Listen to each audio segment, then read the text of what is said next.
שלום, נעים מאוד. בני כרמל שמי, אני במאי טלוויזיה כבר המון שנים.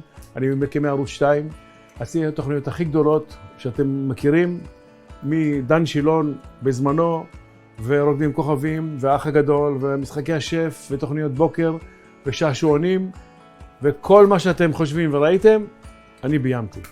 במהלך השנים קיבלתי המון אנשים לעבודה, שסיימו בתי ספר, אקדמיות וכל מיני כאלה, וראיתי שהם בצד הטכני המעשי, הם לא יודעים, פשוט לא יודעים.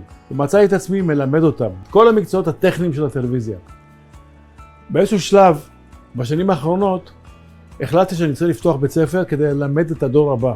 והרעיון הוא שכל סטודנט או תלמיד שיבוא לפה, ילמד תאורה, הקלטה, צילום, עוזר במאי.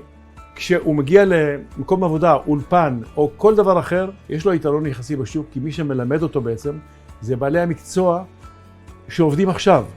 זאת אומרת, תאורן שעובד עכשיו ועושה את התוכניות הכי גדול, האח הגדול, הוא מלמד פה בקורס.